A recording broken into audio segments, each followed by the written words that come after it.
الحمدللہ رب العالمین والصلاة والسلام علی سید المرسلین اما بعد فاعوذ باللہ من الشیطان الرجیم بسم اللہ الرحمن الرحیم پڑھیے الصلاة والسلام علیک یا رسول اللہ وعلی آلک واصحابک یا حبیب اللہ الصلاة والسلام علیک یا نبی اللہ وعلی آلک واصحابک یا نور اللہ۔ درود پاک پڑھنے کے بے شمار فضائل و برکات ہیں۔ سرکار دو عالم نور مجسم صلی اللہ تعالی علیہ وسلم ایک روز تشریف لائے اور آپ کے چہرہ اقدس پر خوشی محسوس ہو رہی تھی۔ فرمایا میرے پاس جبریل امین علیہ السلام تشریف لائے، اللہ پاک کا پیغام دیا کہ اے محمد مصطفیٰ صلی اللہ تعالیٰ علیہ وسلم، کیا آپ اس بات پر راضی ہیں کہ آپ کی امت میں سے کوئی آپ پر درود بھیجے تو میں اس پر 10 رحمتیں نازل کروں، اور آپ کا امتی آپ پر سلام پڑھے تو میں اس پر 10 بار سلام پڑھوں۔ اچھا، یہاں ایک خوبصورت بات یہ پتہ چل رہی ہے کہ ایک تو اس حدیث سے ہمیں ایک درود پاک پڑھنے کی فضیلت پتہ چل گئی کہ ایک درود پر 10 رحمتیں ہیں، ایک سلام پڑھیں تو 10 سلامتیاں نازل ہوتی ہیں۔ مگر ایک اور خوبصورت بات یہ پتہ چلی کہ سرکار دو عالم صلی اللہ تعالیٰ علیہ وسلم کا ہم گناہ گاروں سے پیار کیسا ہے کہ درود کون پڑھے گا؟ ذرا جواب دیجئے۔ ہم پڑھیں گے۔ رحمتیں کس پر نازل ہوں گی؟ ہم پر نازل ہوں گی۔ ہم اگر سلام پڑھیں گے تو سلامتی کس پر نازل ہوگی؟ ہم پر۔ اور خوش کون ہو رہا ہے؟ نبی پاک راضی ہو رہا ہے۔ یہ ذرا سمجھیے گا، کسی اپنے کو تحفہ ملے، کسی اپنے کو انعام ملے تو خوشی ہوتی ہے نا۔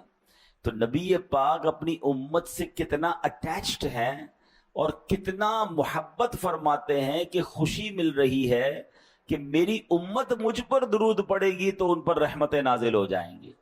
تو یہ پتہ چلنا چاہیے کہ سرکار دو عالم علیہ الصلوۃ والسلام ہماری نیکیوں سے، ہماری اچھی باتوں سے بھی راضی ہوتے ہیں کہ میری امت اچھے اعمال کر رہی ہے اور وہ جنت میں جائیں گے۔ تو ہمیں نبی پاک علیہ الصلوۃ والسلام کی رضا کے لیے بھی درود پاک بھی پڑھنا ہے، خوب نیکیاں بھی کرنی ہیں، اور اپنے آپ کو انشاءاللہ گناہوں سے محفوظ بھی رکھنا ہے۔ تو آج قرآن مجید فرقان حمید کی آیت ہے۔ اللہ کریم قرآن میں ارشاد فرماتا ہے، پارہ نمبر 1 ہے، سورہ بقرہ ہے، اور آیت نمبر ہے 85۔ بسم اللہ الرحمن الرحیم۔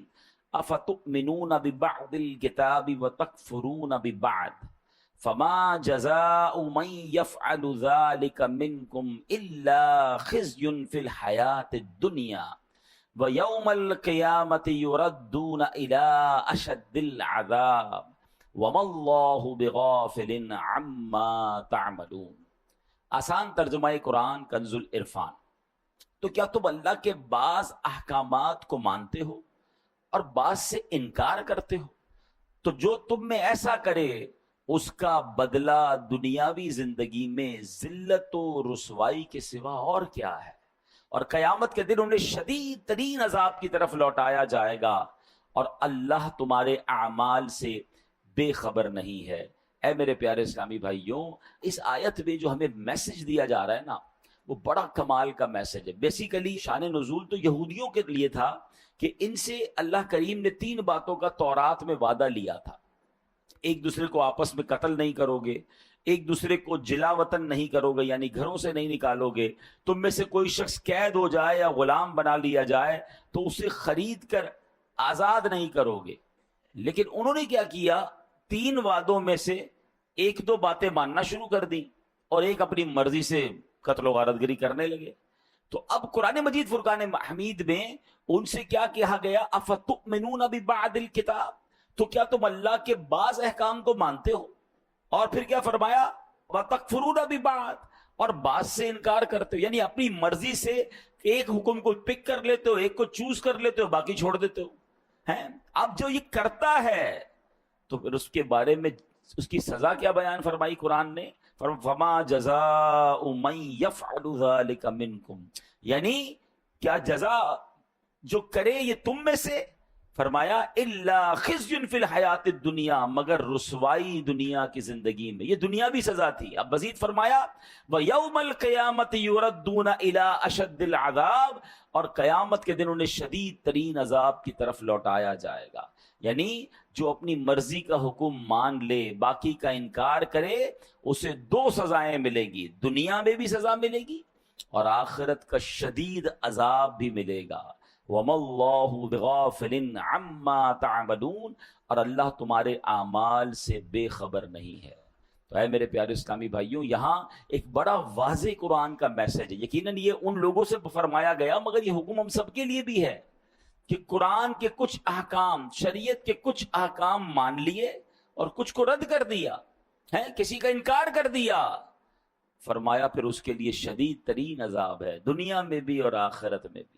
اب اس واقعے میں ہمیں ایک اور بات یہ سیکھنے کو مل رہی ہے کہ ظلم بھی حرام ہے اور ظلم پر مدد کرنا بھی حرام ہے۔ آگے سنیے، اب پارٹنر ہوتے ہیں دو، مل کر کام کر رہے ہیں، ہمیں پتا ہے یار یہ پارٹنر ہے میرا، مگر یہ سامنے والے گاہک سے بات ٹھیک نہیں کر رہا ہے، یہ جھوٹ بول رہا ہے، یہ جھوٹ بول کے سودا بیچ رہا ہے، اور اس نے ابھی سود پہ پیسے لیے ہیں یا فلاں غلط کام کیا ہے۔ ہم کہتے ہیں یار اب اس کی غلط اس کو کہیں گے تو کمپنی بیٹھ جائے گی، بیچتا تو مال بڑا اچھا ہے، جھوٹ بول کے بیچ تو آتا ہے، سودا سب سے اچھا بیچتا ہے جناب، کاروبار اس کو سمجھ بڑی ہے، کچھ بھی کر کے آئٹم بیچ کے آ جاتا ہے۔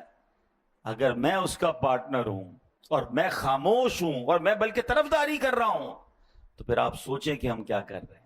ہاں، ہمیں ایسے یا تو پارٹنر رکھنے نہیں چاہیے جو حرام کما رہے ہیں، کیونکہ قیامت کے دن ہم اگر اس کے پارٹنر ہیں تو اس کے حرام کاموں کا جواب بھی دینا پڑ جائے گا نا۔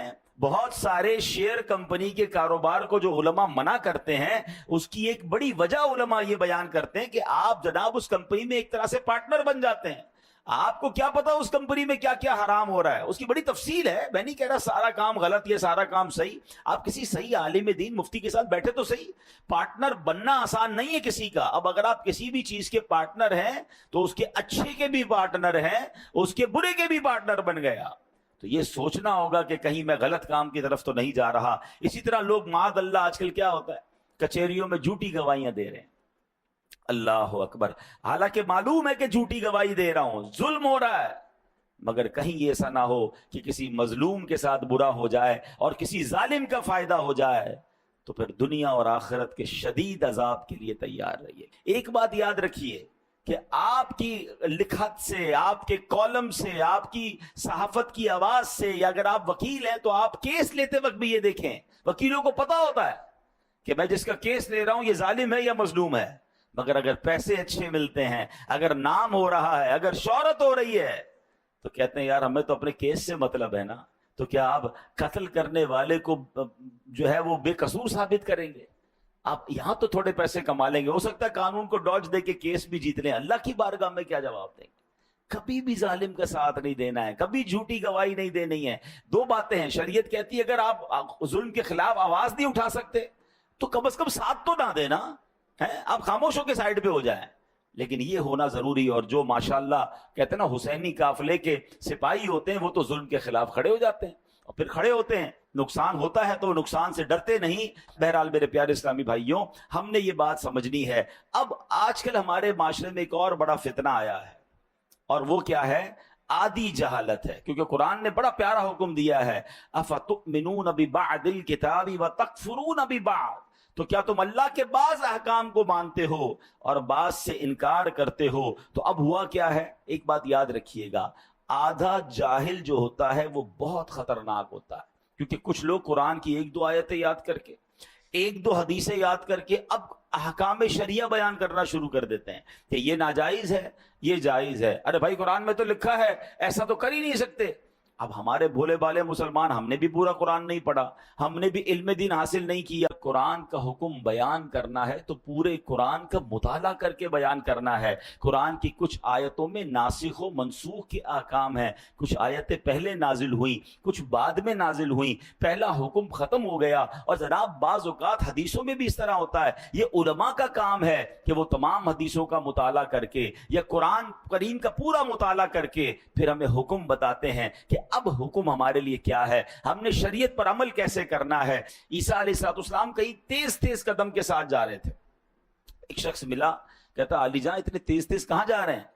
تو کہا میں نے ایک بے وقوف کو دیکھ لیا ہے، اس سے دور بھاگ رہا ہوں۔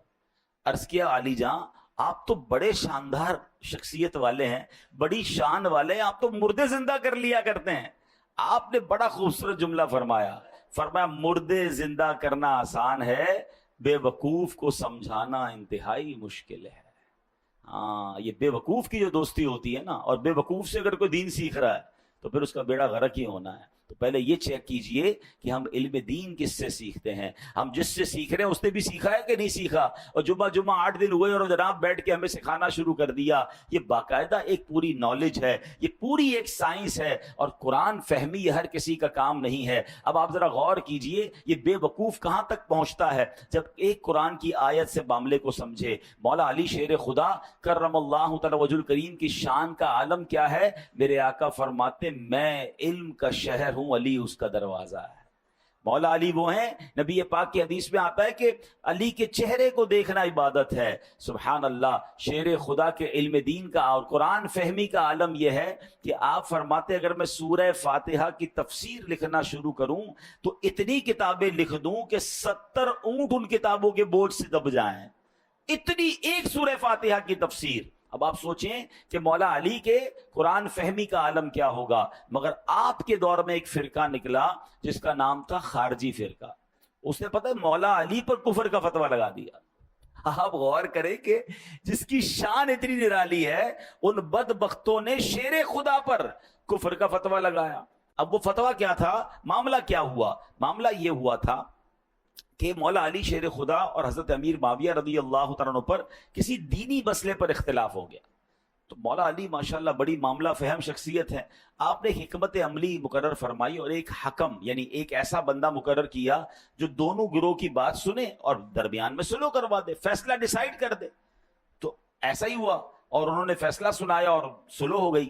اب ایک فرقہ تھا جو جنگ چاہتا تھا۔ آج بھی کچھ لوگ ایسے ہیں جو چاہتے لڑائی ہونی چاہیے، جھگڑا ہونا چاہیے، معاملہ بگڑنا چاہیے، یہ امن و امان سے مسلمان کیوں رہ رہے ہیں؟ یہ فرقے والا ادھر حملہ کرے تو یہ والا ادھر حملہ کرے۔ اچھا جناب فرقہ واریت کی لڑائی نہیں ہو رہی تو چلو بھائی خاندانی لڑائی شروع کرو، صوبائی لڑائی شروع کرو۔ ان کی جنگ میں ان کو فائدہ ہے، پرابلم کریٹ ہوتی ہے تو جناب ان کو مزہ آ رہا ہوتا ہے۔ تو ایسے لوگوں سے بھی بچنا ہے۔ تو مولا علی نے بڑی حکمت عملی کا مظاہرہ کیا اور سلو ہو گئی۔ اب وہ جو خارجی فرقہ تھا انہوں نے کیا کہا؟ انہوں نے کہا اللہ تو قرآن میں فرماتا ہے ان الحکم الا للہ، حکم تو صرف اللہ کا ہے۔ مولا علی نے بندے کو ثالث بنا دیا، اس کے ذریعے فیصلہ کروا دیا، یہ تو کفر ہو گیا۔ آپ دیکھیں ایک قرآن کی آیت، اس کا ایک جز، اس سے اپنی عقل سے فیصلہ کیا اور جناب شور مچانا شروع کر دیا۔ اللہ اکبر، میرے شیر خدا مولا علی کا تدبر دیکھیں، آپ کی جناب صبر کا مقام دیکھیں۔ آپ تو اس قدر عظیم ہستی ہے کہ آپ حکم فرماتے نہ جانے کیا ہو جاتا۔ آپ نے پھر سلو کی طرف بات آگے بڑھائی۔ آپ نے جو ترجمان القرآن ہیں عبداللہ ابن عباس رضی اللہ تعالیٰ عنہ، کمال کا قرآن کا علم تھا، ان کو بھیجا کہ جا کے ذرا ان کو سمجھائیں۔ حضرت عبداللہ ابن عباس ان کے پاس گئے، کہا بتائیے کیا مسئلہ ہے؟ وہ کہتے مسئلہ یہ اللہ کے سوا تو کوئی حکم بن نہیں سکتا، کوئی فیصلہ کر نہیں سکتا، یہ مولا علی نے انسان کو یہ حکم کیسے دے دیا؟ تو جناب معاذ اللہ یہ کفر ہو گیا۔ اللہ اکبر۔ اب سنیے گا حضرت عبداللہ ابن عباس کا جواب بھی، اور آج کل کے دور میں یہ جو آدھی جہالت پھیلانے والے ہیں ان کو بھی آپ نے جو ہے وہ سمجھنا ہے۔ انہوں نے کہا کیا تم نے سورہ مائدہ کی آیت نمبر 95 کی تلاوت نہیں کی ہے؟ اگر حالت احرام میں، اللہ کیا فرماتا ہے؟ اگر کوئی حالت احرام میں کسی جانور کو مار دے، مثلا کسی نے خرگوش کو مار دیا، اب حکم یہ ہے کہ اس جانور کی قیمت صدقہ کرے۔ جس قیمت کا جانور اس نے مارا ہے احرام کی حالت میں، اس کی قیمت کو صدقہ کرے۔ اب سوال یہ کہ پتہ کیسے چلے کہ جناب یہ قیمت کتنی تھی جانور کی، یا خرگوش مار دیا یا کوئی بھی جانور، اس کی قیمت کیا تھی؟